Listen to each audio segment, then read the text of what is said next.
Reconstruction केलं असेल हां. तर त्यासाठी काही स्क्रू वापरले जातात. पूर्वी हे जे स्क्रू वापरायचे ते स्टेनलेस स्टीलचे असायचे किंवा टायटॅनियमचे स्क्रू वापरले जायचे. आता मात्र लिगामेंट रिकन्स्ट्रक्शनसाठी बायो ॲब्झॉर्बेबल स्क्रू वापरले जातात, म्हणजे जे शरीरामध्ये 2-1 वर्षानंतर ॲब्सॉर्ब होऊन जातात. ओके. परंतु अजून देखील हाडाला फ्रॅक्चर झाल्यानंतर ज्या प्लेट्स वापरल्या जातात त्या मेटलच्याच असतात, नाहीतर स्टेनलेस स्टीलच्या असतील किंवा टायटॅनियमच्या प्लेट्स असतील.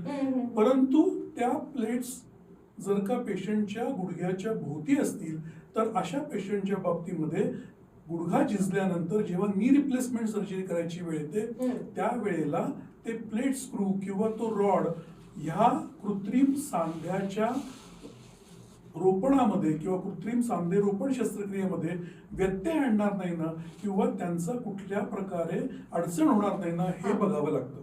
आणि म्हणून ज्या वेळेला अशा पेशंटची सर्जरी करायची असते त्यावेळेला त्याचं आधी प्लॅनिंग करावं लागतं, त्याचे एक्सरे करावे लागतात, कधी कधी CT स्कॅन करावा लागतो. आधी असलेले हे स्क्रू जे आहेत ते आपल्याला जो सांधा बसवायचा आहे त्याला कुठे अडचण करणार नाही ना, हे बघावं लागतं. कारण आधीचे स्क्रू आणि नवीन सांधा याचं मेटलमध्ये डिफरन्स असतो आणि 2 मेटल